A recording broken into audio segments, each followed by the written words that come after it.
नमस्कार दोस्तों, आपका स्वागत है आपके अपने YouTube चैनल अमृत ज्ञान गंगा पर। चलिए शुरू करते हैं आज की बहुत ही ज्ञानवर्धक, रोचक और मनोरंजक कहानी। बहुत समय पहले की बात है कि चंद्रपुर नामक नगर में कमला नाम की एक बूढ़ी औरत अपने बेटे राणा और बहू मनीषा के साथ रहती थी। कमला भगवान शिव की अनन्य भक्त थी। वह दिन रात भगवान शिव की पूजा आराधना में लगी रहती थी। उसका बेटा राणा खेती करता था और फसल भी ठीक ठाक होती थी, लेकिन फिर भी वह अपनी बूढ़ी माँ के पास हमेशा गरीबी का रोना रोता रहता था। अपने परिवार की गरीबी को देखते हुए वह बूढ़ी औरत फटी साड़ी को सिलाई करके पहन लिया करती थी, लेकिन कभी भी बेटे बहू से कोई शिकायत नहीं करती थी। उसकी बहू मनीषा अपनी सास को अपने लिए एक प्रकार से बोझ ही समझती थी और उसे बिल्कुल भी पसंद नहीं करती थी। इसी कारण वह ना तो उसे ठीक से खाना देती और ना ही पहनने को कपड़े देती।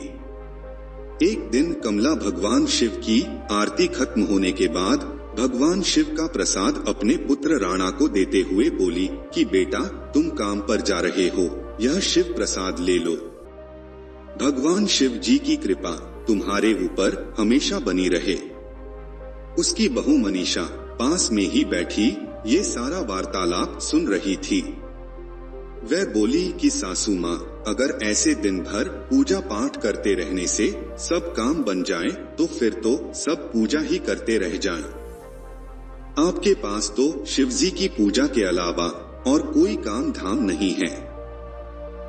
हर समय शिवजी की पूजा करती रहती हो, लेकिन तुम्हारे शिवजी फिर भी तुम्हारे लिए कुछ नहीं करते।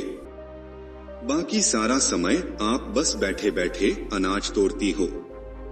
इस तरह के ताने उसकी बहू उसे रोजाना देती थी। बहू के ताने सुनने के बाद भी कमला कुछ नहीं कहती। बेटा राणा भी ये सब पता होने के बावजूद भी बीवी को कुछ नहीं कहता था और चुपचाप अपने खेत को चला जाता था। कमला घर में पूजा करती, मंदिर जाती और वह दिन भर खुद को शिव भक्ति में ही व्यस्त रखती थी। बहू मनीषा स्वयं तो बहुत अच्छे अच्छे भोजन बनाकर खाती, लेकिन सास को रूखा सूखा और बचा हुआ बासी खाना खिलाती, जिससे कमला दिन प्रतिदिन कमजोर होती जा रही थी। मनीषा कमला से कहती कि माँ, केवल पूजा ही करती रहोगी, कभी कभार थोड़ा बहुत घर का काम भी कर लिया करो। दिन भर मैं अकेली सारा काम करके थक जाती हूँ और आप सिर्फ खाती हैं और पूजा में लीन रहती हैं। कमला ने कहा, ठीक है बहू, लाओ मैं झाड़ू लगा देती हूँ। मनीषा बोली कि सिर्फ झाड़ू लगाने से ही नहीं चलेगा, रसोई में थोड़े बहुत जूठे बर्तन हैं, उसे भी धोना होगा। कमला ने कहा कि ठीक है बहू। कमला रोज सुबह उठकर झाड़ू लगाती और दोनों वक्त के बर्तन भी धोती। बाकी सारे समय वह शिवजी की पूजा में लगी रहती। एक बार कमला ने अपने बेटे से कहा कि बेटा, कल से सावन का महीना शुरू हो रहा है। मैं इस सावन के महीने में भगवान शिव की विशेष पूजा करना चाहती हूँ, लेकिन मेरे पास पैसे नहीं हैं। अगर हो सके तो मेरी कुछ मदद कर दे, ताकि मैं भगवान शिव को भोग लगाने के लिए प्रसाद की व्यवस्था कर सकूं। राणा ने कहा, माँ, उसकी क्या जरूरत है? तुम तो वैसे ही रोज शिव जी की पूजा करती ही हो और अब सावन में विशेष पूजा करने की क्या जरूरत है? तभी उसकी बहू ने कहा, वैसे भी इस बार खेती अच्छी नहीं हुई है। अभी घर में पैसों की काफी दिक्कत है, इसलिए आप अपनी पूजा पाठ जैसे रोजाना करती हैं वैसे ही कर लीजिए। अपने बेटे और बहू का ये उत्तर सुनकर कमला कुछ नहीं बोल पाती और वह चुपचाप वहां से बाहर चली जाती है। अब मनीषा को अपनी सास और भी बोझ लगने लगी थी। इधर भगवान शिव अपने ध्यान में लीन थे कि तभी माता पार्वती ने उनसे कहा, प्रभु, कमला आपकी अनन्य भक्त है, वह इतनी तकलीफ में है, आप उसके लिए कुछ करते क्यों नहीं? अब मुझसे उसका दुख और नहीं देखा जाता। भगवान शिव ने कहा, देवी, इंसान को अपने पिछले जन्म के कर्मों का फल हर हाल में भुगतना पड़ता है। कमला के साथ भी वही हो रहा है। लेकिन अब बस कुछ दिन की बात और है। कुछ दिनों के बाद उसकी सारी तकलीफ खत्म हो जाएगी। उन्हीं दिनों मनीषा के भाई की शादी तय हो जाती है। एक दिन मनीषा अपने पति राणा से कहती है, सुनो जी, 2 दिन बाद मेरे भाई की शादी है। मैंने शादी के लिए सारी खरीदारी कर ली है। आपके लिए भी हर रस्म के लिए अलग अलग कपड़े खरीद लिए हैं। हमें कल ही मेरे मायके जाना है। लेकिन परेशानी यह है कि इस बार हमारी फसल काफी अच्छी हुई है। ऐसे में हमारी फसल की देखभाल कौन करेगा? तब राणा बोला, ऐसा करो कि तुम चली जाओ, मैं यहीं रह जाता हूँ। मैं यहाँ रहकर फसल का ध्यान रखूंगा। इस तरह हमारे दोनों काम हो जाएंगे। उसकी यह बात सुनते ही मनीषा बोल उठी, यह आप कैसी बात कर रहे हैं? आप नहीं जाएंगे तो लोग क्या कहेंगे? मैं कहती हूँ कि माँ जी तो वैसे भी कुछ करती नहीं है। आप उनको खेत में ही बने झोपड़े में रहने के लिए कह दो। उनकी शिव जी की मूर्ति भी उन्हें खेत में ही दे दो। वह वहां पर रहकर शिव जी की भक्ति भी कर लेंगी और अपना भोजन भी पकाकर खा लेंगी। इसके साथ ही वह खेतों की देखभाल भी कर लेंगी।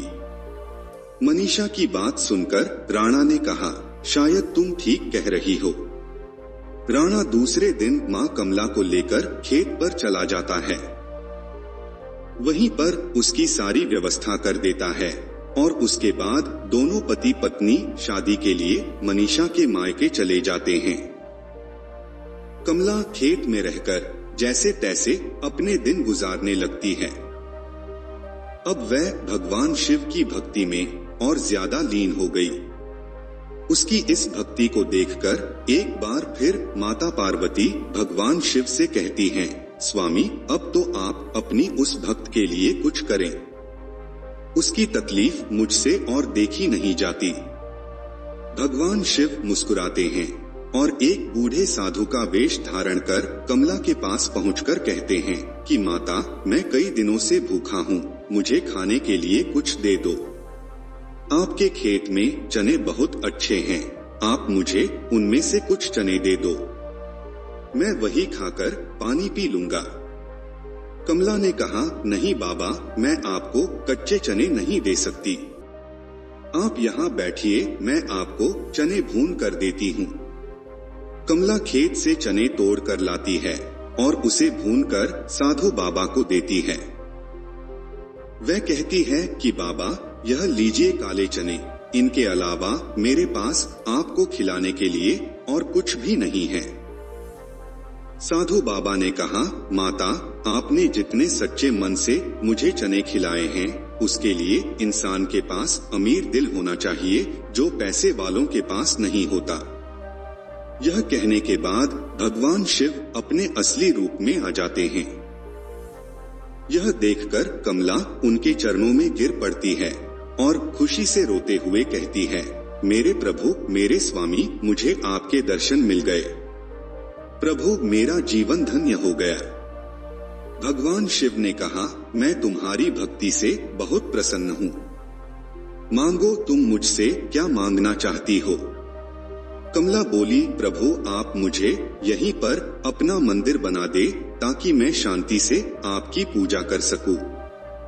कमला की इच्छा अनुसार भगवान शिव वहां पर एक खूबसूरत मंदिर का निर्माण कर देते हैं और अंतर्ध्यान हो जाते हैं। जल्दी ही यह खबर पूरे गांव में फैल जाती है। अब चारों ओर कमला की जय जयकार होने लगी। सभी लोग उसकी इज्जत करने लगे।